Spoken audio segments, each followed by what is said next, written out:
Cette enquête qui est publiée là, ce matin, par un consortium, Zora, de journalistes. Forbidden Stories, c'est son nom. La cellule d'investigation de Radio France en fait d'ailleurs partie. L'enquête pointe une mécanique de désinformation et de manipulation à travers le monde.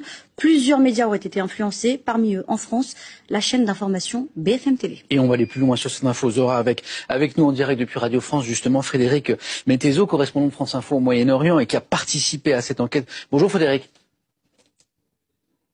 Merci d'être avec nous ce matin dans la matinale. Alors, un mot d'abord, ces informations diffusées sur BFM, des brèves sur les oligarques russes, le Qatar, le Soudan, le Cameroun, le Maroc, toutes fournies clé en main pour le compte de clients étrangers. C'est bien ça ? C'est ça. Alors, un certain nombre de ces brèves ont été effectivement fournies par une société de désinformation israélienne qui, tout simplement, recevait des commandes de clients. Alors, nous avons identifié de haut en bas deux campagnes. Une campagne qui concerne le Qatar et une autre qui concerne des propos visant à discréditer ou à critiquer les sanctions contre les oligarques russes.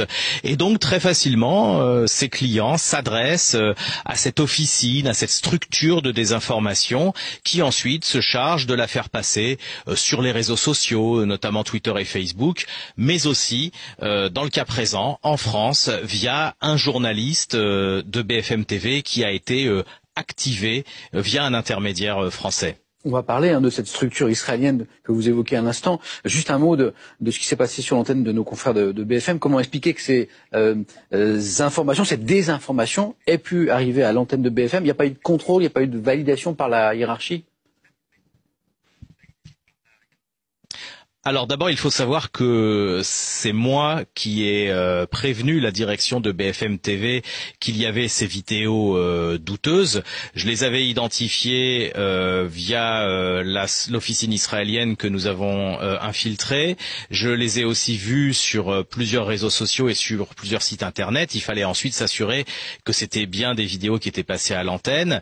Un audit interne a été lancé par BFM TV qui est toujours en cours et je ne suis pas moi-même enquêteur en interne, mais la direction de BFM TV nous a expliqué que ce journaliste travaillant la nuit profitait d'une absence de son encadrant pour placer une ou deux informations supplémentaires et donc à ce moment-là, la personne ne pouvait pas valider l'information. Je parle encore au conditionnel parce que l'audit interne n'est pas terminé, mais il aurait vraiment agi seul, sans complicité. Il aurait profité d'un angle mort, comme il peut y en avoir dans une rédaction. Il suffit de s'absenter quelques minutes pour s'assurer que tout va bien dans le studio d'à côté, et on profite de ces quelques minutes pour placer des informations. Frédéric, cette enquête à laquelle vous avez participé montre que ces informations clés en main, ces éléments de désinformation sont donc fabriqués en Israël, dans une structure spécialisée dans l'influence, la manipulation électorale, la désinformation. Pouvez-vous nous parler de cette structure qui est assez mystérieuse ?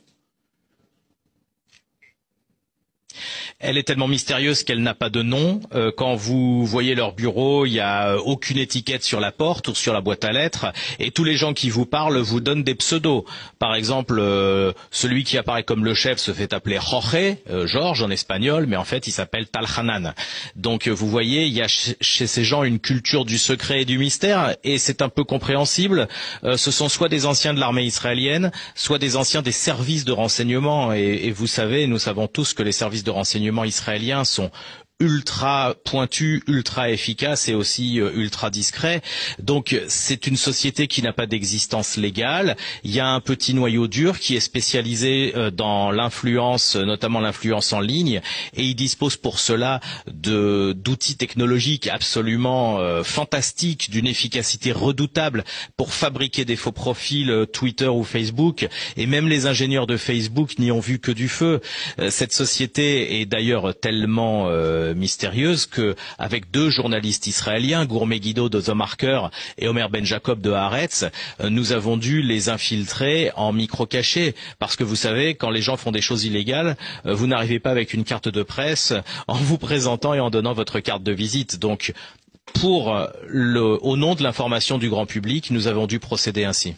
Une dernière chose, Frédéric, est-ce que toute cette affaire ne risque pas d'abîmer un peu plus, diront certains, l'image des journalistes?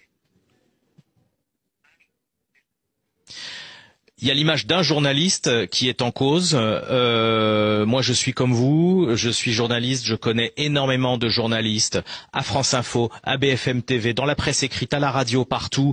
L'immense majorité des journalistes est responsable. L'immense majorité des journalistes ne diffusent pas d'infos biaisées. Je dois dire que la direction de BFM TV, quand je lui ai appris l'existence de ces vidéos, a été tout à fait correcte. Marc-Olivier Fogiel a répondu à mes questions. Ils ont ouvert un audit interne. Donc, je pense que oui, c'est très dommage de découvrir qu'il y a des gens qui n'ont pas toujours les comportements qu'on souhaiterait avoir. Mais précisément, ce sont des journalistes qui ont rendu cela public. BFM TV n'a pas étouffé l'affaire. Et je pense que finalement, c'est en étant le plus solide et le plus intransigeant nous-mêmes avec nos valeurs et nos façons de travailler qu'on va prouver que 99,99% des journalistes sont honnêtes et sont courageux dans certains pays. Je pense à l'Inde, je pense à la Russie, je pense au Brésil, où c'est très difficile d'être journaliste, et ça, il faut pas l'oublier. Merci. La désinformation, c'est un fléau, c'est un business, et c'est un fléau qui tue, parfois. Merci beaucoup Frédéric Mettezo d'avoir été en direct avec nous dans la matinale de France Info. C'était important, je crois, de parler ensemble de cette affaire. Frédéric